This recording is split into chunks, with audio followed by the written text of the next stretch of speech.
Bab 1332, Rencana Memfitnah. Zafir mengundang Agam untuk pergi ke Fakultas MIPA bersama. Meskipun Agam tidak berpartisipasi dalam proyek sistem gerbang langit, tindakannya adalah kunci untuk menjaga sistem gerbang langit. Jika Agam tidak menyembuhkan Pak Gavin, jika Agam tidak menyelamatkan Zafir dan membawanya pulang, bahkan jika Agam tidak datang ke ibu kota kekaisaran, seluruh situasi dan kekuasaan akan jatuh sepihak. Sistem gerbang langit mungkin akan tersingkir. Hanya ada dua jalan hidup untuk orang-orang seperti Zafir. Pertama, berkomplot dengan Kuswan dan lainnya.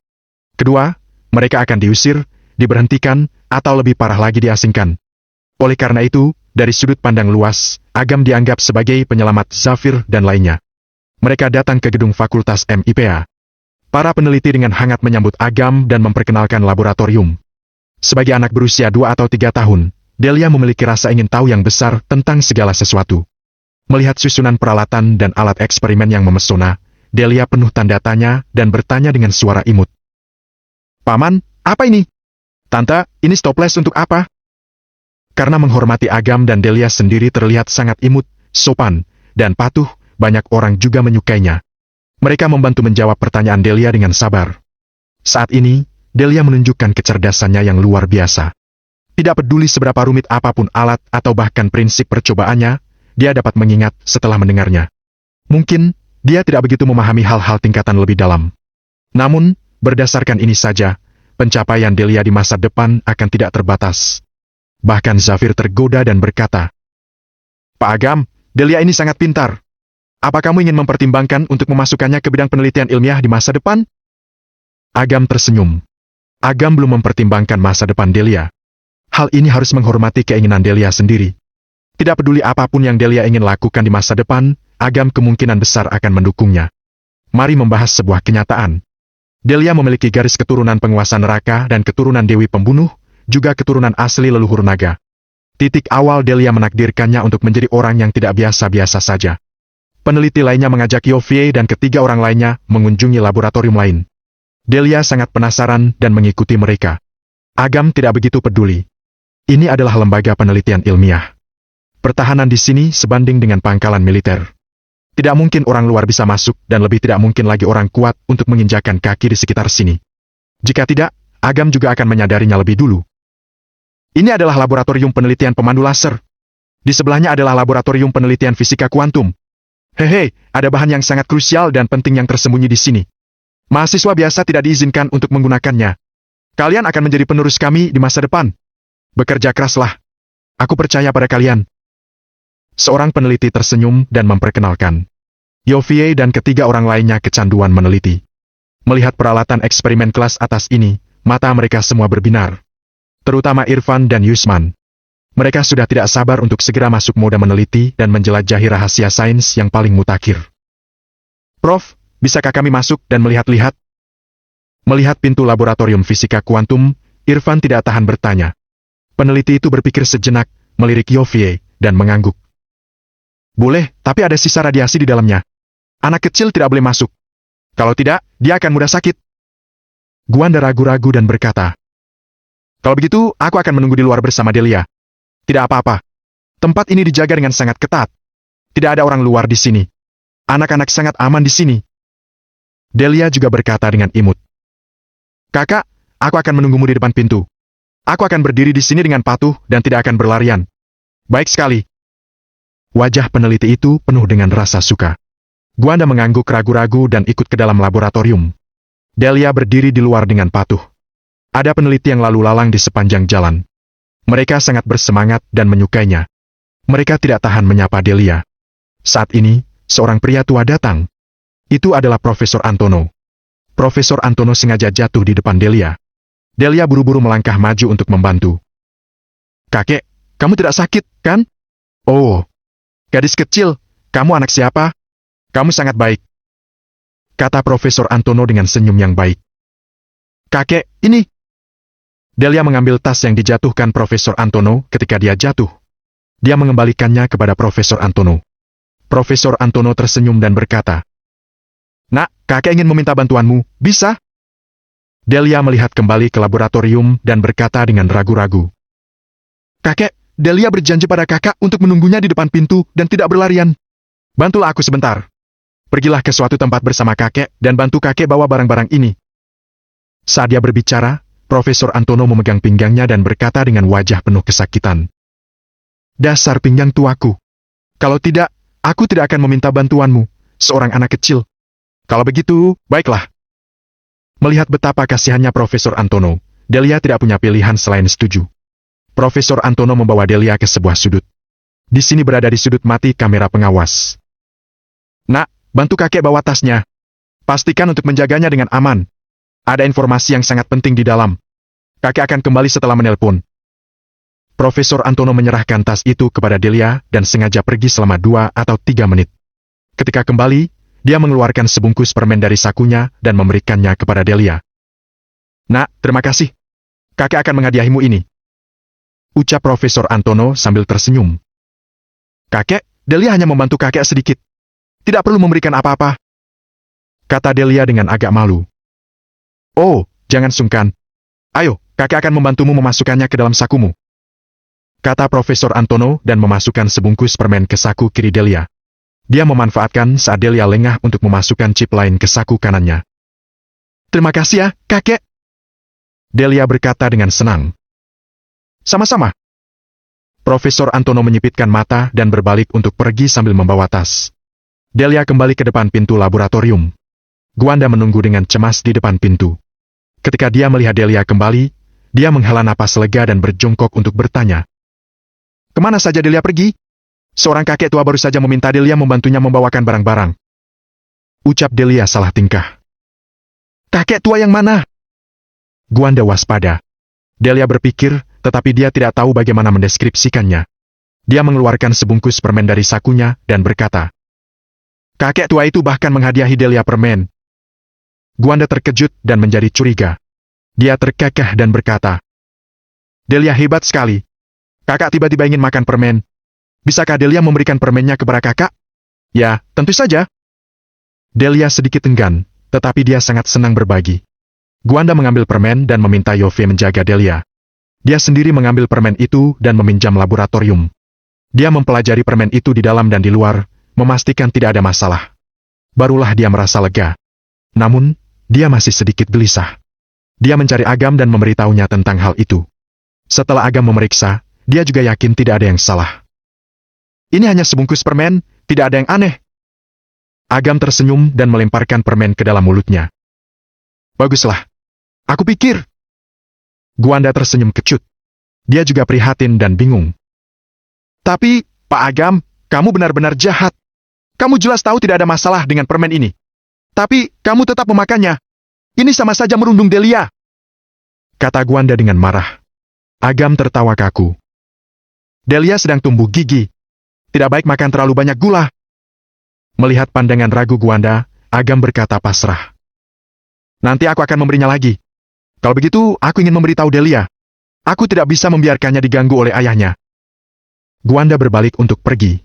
Agam menggelengkan kepalanya dengan senyum pahit. Profesor Antono naik lift ke lantai 1 lembaga penelitian ilmiah dan mengambil kembali ponselnya. Dia tidak lupa berkata kepada petugas keamanan. Semangat!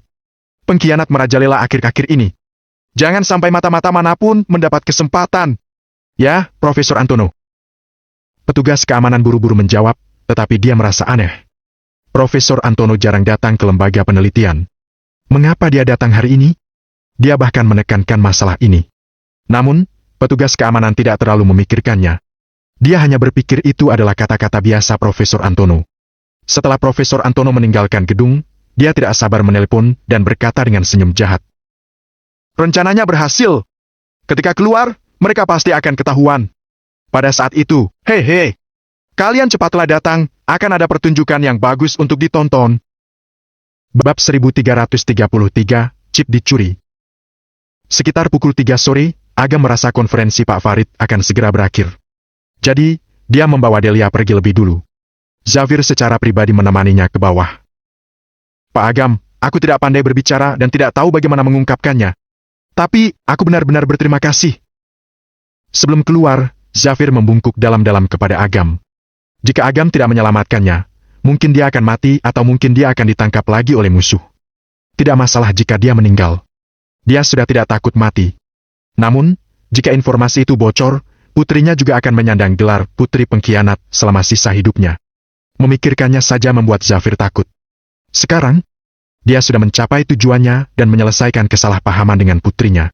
Bisa dibilang, seluruh nasibnya telah berubah total. Agam agak tidak berdaya. Namun, dia juga menerima ucapan terima kasih Zafir. Jika tidak, Zafir mungkin akan sulit tidur nyenyak. Saat itu, seorang anggota staf berlari dan berbisik kepada Zafir. Baru saja, kelompok riset ekonomi memberitahu sebuah chip berisi model ekonomi terpadu telah ditukar. Ini terkait dengan penggambaran model ekonomi masa depan negara kita. Ekspresi Zafir sedikit berubah. Bagaimana hal seperti itu bisa terjadi? Anggota staf itu menggelengkan kepalanya dan berkata, sekarang para petinggi mengharuskan kita untuk segera memblokir gedung lembaga penelitian ilmiah. Siapapun tidak diizinkan keluar masuk untuk mencegah orang itu membawa keluar chip. Zafir mengangguk dengan sungguh-sungguh dan berkata kepada Agam, Pak Agam, aku hanya bisa menemanimu sampai di sini. Kamu harus pergi dulu. Kalau tidak, gedung akan diblokir untuk sementara waktu. Sebelum chip ditemukan, gedung tidak akan dibuka. Kamu akan tertunda untuk waktu yang lama. Dia jelas percaya 100% kepada Agam. Agam mengangguk. Dia bisa melihat hal ini sangat merepotkan, tetapi hal semacam ini bukanlah urusannya. Jika tidak, ada begitu banyak hal di dunia yang harus dia urus. Bahkan dewa pun akan mati kelelahan. Agam melewati pemeriksaan keamanan terlebih dahulu.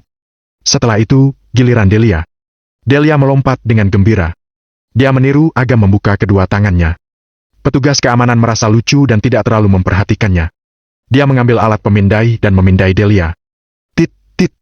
Tiba-tiba, terdengar alarm dari alat pemindai. Beberapa orang di lantai pertama mau tidak mau melihat ke mereka. Petugas keamanan sudah berpengalaman dan berkata sambil tersenyum. Dik, apa kamu punya sesuatu yang terbuat dari logam, seperti jepit rambut atau jam tangan? Maaf, Paman. Delia melepas jepit rambutnya dan menyerahkannya kepada petugas keamanan. Petugas keamanan memindai lagi dan masih berbunyi. Tit, tit. Dik, apa ada barang di sakumu? Petugas keamanan bertanya sambil tersenyum. Tidak ada? Kata Delia. Dia merogoh kedua saku kecil di kedua sisi. Dia tiba-tiba menemukan sesuatu dan mengeluarkannya. Itu adalah sebuah chip.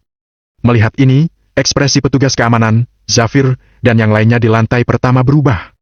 Dengan penuh tanggung jawab, petugas keamanan segera mengeluarkan ponselnya dan melaporkan masalah tersebut. Puluhan petugas keamanan menarik garis polisi dan menutup seluruh gedung sepenuhnya. Maaf, Dik, kamu tidak bisa pergi untuk sementara waktu. Kata petugas keamanan dengan serius. Delia mengedipkan mata besarnya dengan bingung dan menatap Agam dengan ketakutan. Agam tampak tenang dan memeluk Delia dalam pelukannya. Ini adalah sebuah rencana menjebak dan memfitnahnya. Dia ingin melihat siapa yang punya nyali untuk melukai putrinya. Dalam waktu singkat, beberapa orang keluar dari pintu masuk lift. Torik, pasti ada kesalahpahaman. Zafir cepat-cepat berkata ketika dia melihat orang yang keluar lebih dulu. Torik Sufyan, ketua tim peneliti model ekonomi. Torik sangat cemas dan mengabaikan Zafir. Dia mengambil chip dari petugas keamanan dan memasukkannya ke dalam perangkat untuk memeriksanya sejenak. Dia berkata dengan suara yang dalam. Ini adalah model ekonomi yang hilang dari tim kami. Begitu kata-kata ini dilontarkan, lantai satu gempar. Wajah petugas keamanan menjadi masam saat dia bertanya pada Delia. Dik, mengapa chip yang ditukar ada padamu? Delia menggeleng dengan tatapan bingung. Delia juga tidak tahu. Delia tidak tahu apa kesalahannya. Namun, dia melihat ekspresi paman dan bibi di sekitarnya dan tahu masalah ini sangat serius. Torik dan yang lainnya memasang wajah masam. Di pagi hari, Kuswan dan yang lainnya baru saja dibawa pergi.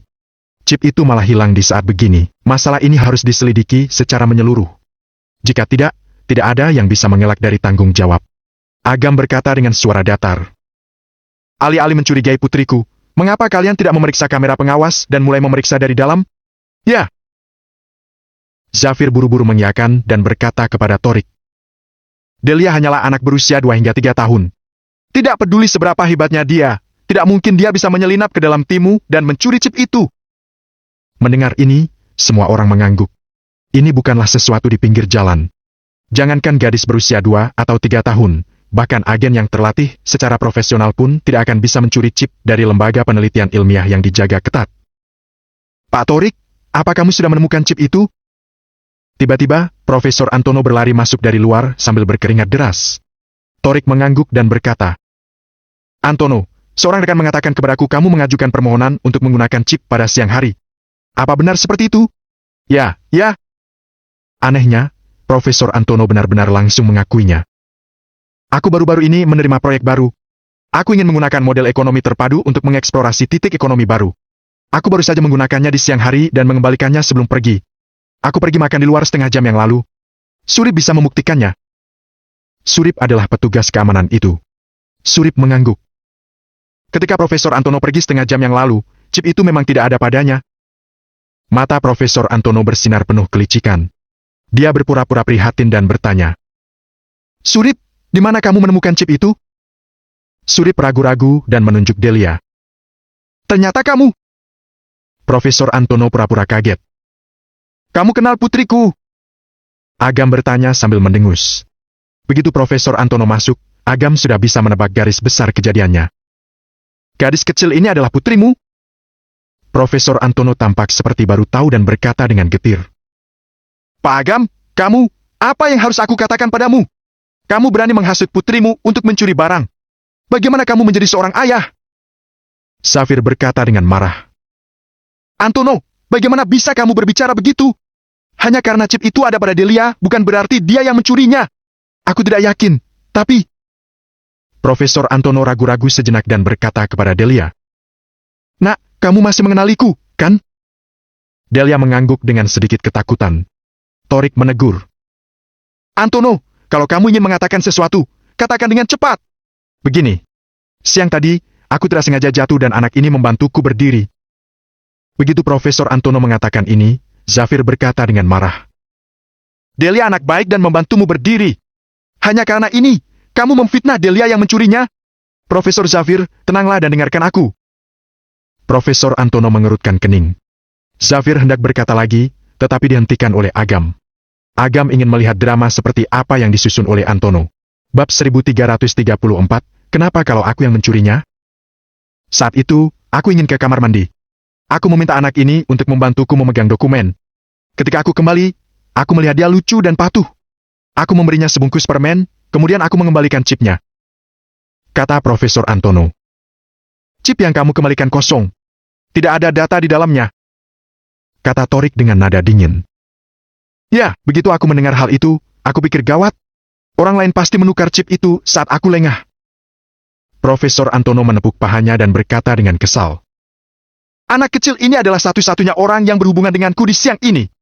Dalam perjalanan ke sini, aku masih bertanya-tanya apa benar anak kecil ini. Aku tidak percaya. Tapi, karena chip itu ditemukan padanya, seharusnya dia yang menukar chip itu. Zafir berkata dengan marah. Hah, hebat kamu, Antono. Kamu terlalu sewenang-wenang. Delia hanyalah anak berusia 2 atau 3 tahun. Bagaimana dia bisa melakukan ini? Lah, mana aku tahu? Salah aku juga. Aku sudah tua. Aku melihat anak ini lucu dan menjadi lengah. Profesor Antono seperti penuh penyesalan, tetapi semua kata-katanya menuding Delia. Pak Torik, kalau Anda tidak mempercayai saya, Anda dapat memeriksa kamera pengawas. Lanjut Profesor Antono. Surip membawa video kamera pengawas. Benar saja terlihat Profesor Antono jatuh dan dibantu oleh Delia.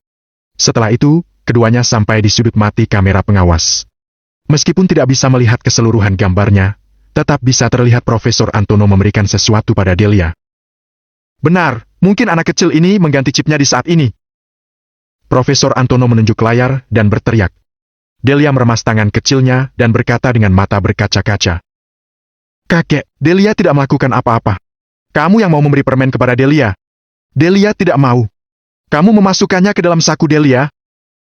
Melihat Delia terluka, pandangan mata Agam menjadi lebih dingin. Profesor Antono tidak menyadari bencana besar yang akan datang. Dia terus melanjutkan. Aku memang memberimu permen. Tapi, nak, kamu salah karena kamu mencuri barang. Kamu seharusnya tidak belajar berbuat buruk di usia sekecil ini. Zafir menggertakkan gigi dan berkata, Antono, kamu tidak punya bukti untuk membuktikan kata-katamu ini. Kalau memang mencuri, pasti ada alasannya. Delia adalah anak berusia 2 atau 3 tahun. Apa yang bisa dia fahami sampai menukar chip? Jangan memakai cara pikir orang dewasa untuk memfitnah seorang anak kecil. Seorang anak kecil memang tidak punya pikiran seperti itu. Tapi, itu tidak dapat mengesampingkan kemungkinan dia telah dimanfaatkan. Saat itu, tawa sadis terdengar dari luar. Ferdi, Profesor Deska, dan lainnya masuk. Profesor Antono, menurutmu apa ada kemungkinan seperti ini? Ferdi melirik Agam dan berkata dengan penuh arti. Ada orang yang ingin mencuri chip itu, tetapi dia tidak bisa melakukannya sendiri. Jadi, mereka membiarkan putrinya yang tampak tidak berbahaya mencurinya. Toh, siapa sangka seorang ayah akan menyuruh putrinya menjadi pencuri? Pak Ferdi, kata-katamu benar-benar mencerahkanku. Profesor Antono tiba-tiba menatap Agam dengan wajah penuh kesedihan dan kemarahan. Dia berkata, aku benar-benar tidak salah menuduhmu. Agam, putrimu sangat pintar dan patuh. Kamu malah menghasutnya untuk mencuri barang. Kamu, bagaimana bisa kamu tega?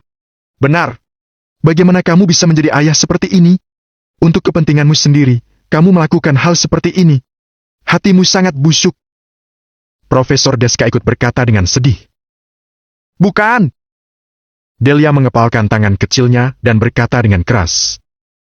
Ayah bukan orang jahat. Itu tidak ada hubungannya dengan ayah. Ayah tidak meminta Delia mencuri barang. Nak, kamu masih kecil dan tidak mengerti apa-apa. Kamu ini pasti telah dimanfaatkan oleh ayahmu. Profesor Antono menghela napas. Delia masih ingin mengatakan sesuatu. Agam mengusap kepala kecilnya dan berkata, Delia, apa kamu masih ingat apa yang ayah katakan pada Delia pagi tadi? Delia terkejut dan bergumam. Ayah mengatakan ketika orang-orang jahat memberitahu Delia bahwa Delia tidak punya ayah, itu karena mereka tidak dapat mengubah fakta. Itu sebabnya mereka mengatakan ini untuk sengaja membuat Delia marah dan sedih. Saat dia berbicara, Delia perlahan-lahan merasa mengerti. Akan tetapi, dia menundukkan kepalanya dan berkata, tapi, Delia tetap sangat sedih. Kalau begitu, biar ayah memberitahu Delia hal lain. Kalau seseorang menuduh ayah sebagai orang jahat dan pencuri, seharusnya Delia marah atau tidak? Agam tersenyum lembut. Semua orang di lantai pertama tidak berbicara. Tampaknya mereka melihat pancaran aura seorang ayah dari tubuh Agam. Delia tidak boleh marah. Karena kalau Delia marah, itu berarti Delia sudah menerima pernyataan mereka. Delia tidak boleh marah, karena Delia tahu ayah bukan pencuri. Tatapan mata kosong Delia perlahan-lahan berbinar. Benar, Delia tahu ayah bukan pencuri. Mereka juga tahu itu. Jadi mengapa mereka berkata begitu? Kenapa? Itu karena mereka ingin menyerang dan memfitnah ayah. Keberadaan ayah mengancam mereka. Agam mengusap kepala kecil Delia dan berkata, Delia juga akan bertemu orang-orang seperti itu di masa depan. Delia perlu paham satu hal. Siapapun yang memfitnah Delia akan mentertawakan dan menyangkalmu, tapi, pada akhirnya, mereka juga ingin menjadi dirimu. Agam tersenyum lembut. Senyumnya begitu lembut dan penuh keyakinan hingga memengaruhi semua orang. Satu hal bisa menunjukkan akar kecemburuan dan kejahatan manusia. Mau tak mau, para peneliti ini sedikit terpana. Usia pemuda ini tidak besar. Dia tampak seperti mahasiswa mereka. Namun, dia seperti mengerti banyak hal dan memahami keberadaan yang tidak dapat mereka fahami. Mata Delia perlahan-lahan bersinar. Dia memeluk leher Agam dan berkata, Ayah, Delia mengerti. Ketika bertemu orang-orang yang memfitnah, mereka semua pasti punya motif tersembunyi. Delia sangat pintar. Agam menyeringai dan berkata, Ayah beritahu sebuah rahasia. Ada dua cara untuk menghadapi orang jahat seperti ini. Antara kamu mengabaikan mereka atau kamu menggunakan kekuatanmu untuk menunjukkan kehebatanmu. Kamu dapat membuktikan dengan tindakanmu sendiri kalau merekalah yang harus direndahkan. Setelah mengatakan itu, Agam menyapu pandangan ke Ferdi, Profesor Antono, dan yang lainnya. Pandangan ini membuat mereka merinding. Udara dingin mengalir ke kepala mereka dan seluruh tubuh mereka tidak tahan gemetar. Dulu, ayah akan memilih cara pertama karena ayah tidak peduli dengan mereka. Tapi, sekarang, mereka berani menjebak Delia. Karena itu, mereka harus membayar perbuatan mereka. Kalimat yang tenang ini membuat seluruh lantai pertama terasa dingin seperti dikutuk. Rasa dingin yang ekstrem menyerbu seluruh tubuh. Pupil Zafir tiba-tiba menyusut. Ketakutan yang pernah dia rasakan muncul di pandangan matanya. Dulu ketika dia ditangkap di luar negeri, dia telah melihat orang yang sangat kuat. Dia merasakan penindasan yang kuat dan energi kematian dari orang itu. Namun, dibandingkan saat ini, energi kematian orang itu hanya di luar saja. Lalu, energi kematian yang dilepaskan oleh Agam menyerbu ke dalam jiwanya. Memikirkan orang kuat luar negeri berusia 13 orang yang dibereskan Agam dalam 2 jurus, Zafir memandang Ferdi dan yang lainnya dengan kasihan. Mereka masih belum tahu keberadaan apa yang ada di depan mereka. Agam, kamu menghasut putrimu untuk mencuri barang. Apa yang kamu sombongkan? Ferdi menyadari dia takut dan segera berteriak karena malu. Agam berkata dengan ringan. Kamu boleh mengatakan aku yang mencuri barangnya, tapi kamu tidak boleh memfitnah putriku. Mata Ferdi berbinar. Profesor Antono tampak seperti mendapat kesempatan dan berkata dengan keras. Aha, Agam! Kamu keceplosan dan mengakui kamu yang mencurinya, kan? Bibir Agam tersenyum mengejek. Kamu bahkan membohongi dirimu sendiri. Kalau memang aku yang mencurinya, terus kenapa? Begitu ucapan ini dilontarkan, semua orang tidak tenang lagi. Jadi, benar-benar dia yang mencurinya? Bab 1335 menutupi bersama-sama. Zafir tertegun. Mengapa Agam mencuri chip itu? Berpikir sampai di sini, Zafir baru tersadar. Benar juga. Agam adalah eksistensi yang dihormati oleh Hypno, bahkan dapat melenyapkan 13 orang kuat luar negeri. Dia bisa mendapatkan kekuasaan, kekayaan, dan status dengan mudah. Mengapa dia mencuri chip itu? Dia tidak ada kerjaan? Zafir sangat pintar. Dia dengan cepat menebak niat Agam. Agam ingin Ferdi dan orang-orang ini jatuh dalam jebakan mereka sendiri. Hebat kamu, Agam. Kamu benar-benar melupakan hukum. Kamu tidak sadar di mana kamu berbuat sembarangan. Ini adalah lembaga penelitian ilmiah. Informasi apapun di gedung ini sangat rahasia. Apa yang ingin kamu lakukan dengan mencuri informasi rahasia? Kamu ini sedang berkhianat. Ferdi mengutuk. Meskipun sikap Agam yang tidak peduli membuatnya sangat marah, dia lebih merasa bersemangat. Begitu kejahatan mencuri model ekonomi ditetapkan, jangankan keluarga Suhardi, bahkan Vero juga tidak bisa melindungi Agam. Pak Ferdi, dia ini sudah bodoh amat. Pikirannya benar-benar korupsi. Dia harus segera ditangani. Saat itu, kita akan melihat bagaimana dia akan mengelak lagi. Profesor Antono mencibir. Melihat suasana sudah cukup panas, Ferdi segera mengeluarkan ponselnya dan berkata, Pak Tames, gawat. Cepat datang. Ya, bawa semua orang dari Departemen Keamanan. Dia pun menutup telepon. Melihat Agam masih tidak panik sedikit pun, Ferdi mencibir dan berkata, Agam, sepertinya kamu sudah terlalu sombong. Apa kamu masih berpikir kamu hanya melakukan kesalahan kecil? Biar ku beritahu, kamu harus ditembak mati untuk kejahatan ini. Tidak ada yang bisa melindungimu. Seseorang seperti Arslan yang memiliki dukungan berbagai tokoh besar saja juga bisa jatuh, kan? Apalah orang tanpa nama yang mengandalkan wanita untuk sampai ke puncak ini. Agam tersenyum pada Delia. Delia, tahukah kamu penggambaran apa yang cocok digunakan untuk orang seperti ini? Delia menggelengkan kepalanya. Ini disebut penjahat jelek yang membuat masalah, tetapi tidak tahu diri. Agam tersenyum. Ya, penjahat. Delia itu mengedipkan matanya dan tiba-tiba tertawa. Dia mencibirkan mulut kecilnya yang lucu dan berkata, Ayah berbohong. Dia tahu dirinya sendiri siapa, kok. Tapi dia jelek. Delia tidak tahu, tapi dia tidak setampan ayah. Melihat Agam berbicara dengan Delia, yang lain tidak bisa menahan senyum. Putri kecil ini manis sekali. Wajah Ferdi menjadi masam. Namun, dia hanya mencibir. Tunggu saja. Tunggu saja setelah Pak Tamas datang bersama yang lain, kamu hanya bisa menangis. Pak Tamas datang bersama orang-orang dengan cepat. Pak Tamas, baru saja ada insiden pencurian yang sangat gawat di lembaga penelitian ilmiah. Kamu pasti sudah mendengarnya. Agam yang mencurinya. Dia sudah mengakuinya. Cepat tangkap dia. Begitu Ferdi melihat Pak Tamas, dia langsung berteriak menuduh lebih dulu. Pak Agam, siapa yang ingin kamu tangkap? Pak Tamas mengabaikannya dan langsung mendatangi Agam. Nada suaranya sangat tulus, bahkan sedikit merendah. Ferdi, Profesor Antono, dan Profesor Deska tercengang. Meskipun jabatan Pak Tamas tidak tinggi, dia juga tidak perlu sesopan itu kepada seorang dosen, bukan? Hati Ferdi kecewa dan berkata, Pak Tamas, apa kamu salah? Agam yang mencuri barang, kamu bertanya kepadanya siapa yang ingin dia tangkap? Ada banyak orang yang melihat. Apa kamu ingin menutup-nutupi Agam? Ferdi berpikir Pak Tamas telah menerima sogokan Agam, makanya menjadi sangat sopan. Ferdi, sudah cukup. Pak Tamas meliriknya dengan tidak suka dan berkata, Apa menurutmu semua orang sama busuknya dengan kalian bertiga? Pak Agam tegas dan punya karakter moral yang sangat baik. Bagaimana bisa kamu memfitnahnya? Kalau kamu berani memfitnah Pak Agam lagi, aku akan memecat kalian bertiga atas nama kampus. Ferdi terpaku. Dia adalah anggota keluarga Haryanti. Meskipun hanya keluarga jauh, dia masih bermarga Haryanti.